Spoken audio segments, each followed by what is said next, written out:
నమస్తే అన్న, అందరికీ నమస్కారం. ప్రస్తుతం కువైట్ మరియు గల్ఫ్ దేశాలకు విమానాలు నడపవద్దని చెప్పేసి యూరప్ దేశాలకు సంబంధించి సివిల్ ఏవియేషన్ ప్రకటించింది. వివరాల్లోకి వెళితే ప్రస్తుతం గల్ఫ్ దేశాల్లోని ప్రాంతం అంతటా కొనసాగుతూ ఉన్న సైనిక కార్యకలాపాల వల్ల ఎదురవుతూ ఉన్న భద్రతాపరమైన ప్రమాదాలను ఉటంకిస్తూ European Union Aviation Safety Agency Kuwait, UAE, Bahrain, Qatar మరియు గల్ఫ్ ఆఫ్ ఒమన్లోని కొన్ని ప్రాంతాల గగనతలంలో విమానయాన సంస్థలు తమ యొక్క కార్యకలాపాలను నివారించాలని కోరుతూ జారీ చేసిన భద్రతా సలహాను ఆగస్టు 31వ తేదీ వరకు పొడిగించింది. అలాగే ఏవైనా యూరోప్ దేశాలకు వెళుతూ ఉన్న విమానాలు కువైట్ మరియు గల్ఫ్ దేశాల గగనతలం మీద ప్రయాణించకుండా ఇతర మార్గాల ద్వారా యూరప్కు చేరుకోవాలని చెప్పేసి European Union Aviation Safety agency ప్రకటించింది.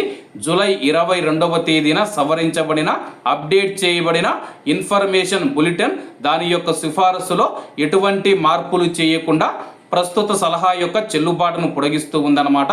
గల్ఫ్లో పౌర విమానయానం అధిక ప్రమాదాలకు గురవుతుందని చెప్పేసి యూరోపియన్ యూనియన్ ఏవియేషన్ సేఫ్టీ ప్రకటించింది.